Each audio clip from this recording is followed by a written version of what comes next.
Okay, next speaker is Andrew Kinsella. Yep, that's me. Just waiting. And the title, he comes from the University of Leicester, and the title is Investigating the Prevalence and Diversity of Prophages in Enterococcus Genomes and the Role in AMR and Virulence Spread. Thank you. Hi, so as mentioned, I'm at the Becky Centre for Phage Research. I'm about to start my final year, and so I'm talking about part of my project, which is looking at prophages and Enterococcus and their role in basically the spread of antibiotic resistance and virulence genes in Enterococcus genomes. So a bit of background for anyone who doesn't know, Enterococci, genus of gram-positive bacteria, they're opportunistic bacteria and a major cause of hospital-acquired infections. This is largely due to their high antimicrobial resistance, also rapid acquiring of new resistances.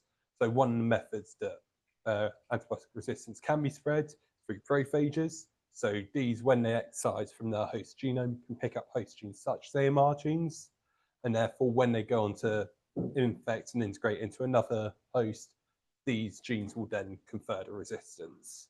And so prophages and Enterococcus haven't been studied in depth. Previous largest study only involved 60 strains, and it only looked for presence or absence of 3 specific prophages in these strains. So this part of my project is the aim is to identify prophages and Enterococcus genomes that have been uploaded to GenBank to determine the prevalence and diversity of these prophages, and then identify any genes in these prophages that could impact the Enterococcus' ability to impact human health. So, for example, AMR genes or virulence genes. So initially, I took all of the Enterococcus genomes on GenBank. I removed any that I found weren't Enterococcus or outside completeness or contamination cutoffs I set, and this left me with 32,114 genomes total. So these were belong to 99 different Enterococcus species, but as you can see, most of them were E. faecium and E. faecalis, heavily biased, as these are the 2 main clinically relevant ones. And I predicted a total of 141,000 prophages from these. So an average of 4.4 prophages per genome. The highest number of prophages in any genome was 16. And so overall, only 1.7% of bacterial genomes didn't have any prophages, 5% had 1 prophage, and almost 43% had 5 or more prophages. They're pretty common in there. And so next, I clustered these prophages into VOCUs. So these represent phage species, 95% genome similarity. And there are a total of 25,000 VOCUs predicted. Not sure if you can see too well, but in this graph, it shows that there were 2 VOCUs that belong to a pre-existing phage species and 18 more that belong to a pre-existing genus, and all of the other ones were novel phage species. And of these phage species, 17,000 were singletons, only 1 prophage in the VOCU.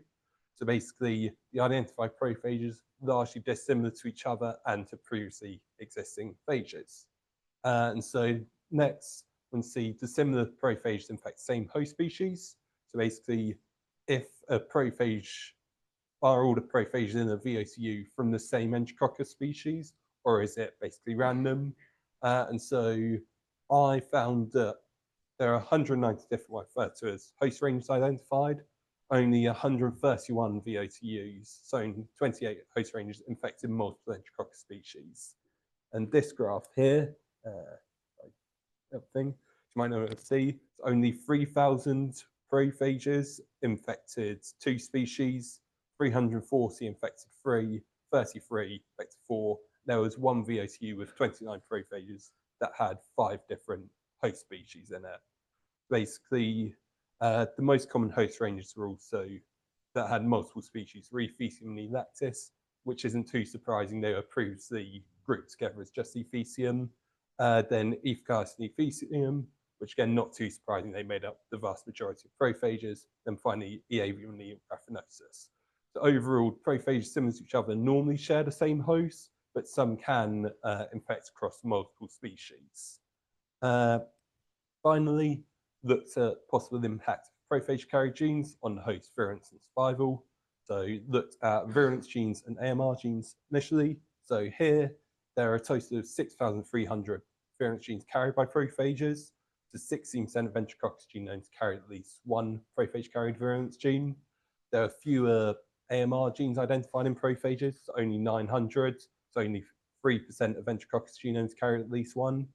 And then to just group them together along with the phage defense systems and auxiliary metabolic genes, and genes I identified, to 27% of prophage genomes and 72% of the Enterococcus genomes carried at least one of these.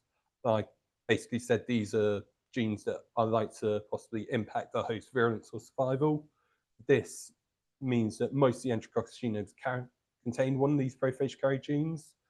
And this could increase their ability to cause infections or survive antibiotics or phages, which could be why Enterococcus is a major cause of hospital-acquired infections, because prophages could be playing a key role in this. So, conclusion, identified over 25,000 previously unknown phage species. It's greatly increased current understanding of prophage prevalence and diversity in Enterococcus. And only 28% of the Enterococcus genomes didn't carry prophage, which had genes that could impact their host virulence survival. Prophages likely do play a role in AMR spread and their virulence. In fact, they also showed that prophages possibly could infect across Enterococcus species, as around 10% of the genomes carried a prophage that could infect across multiple species. Means that it might be that these prophages aren't just localized to like one Enterococcus species. It could transfer from like E. faecium to E. faecalis. Like that. Thank you.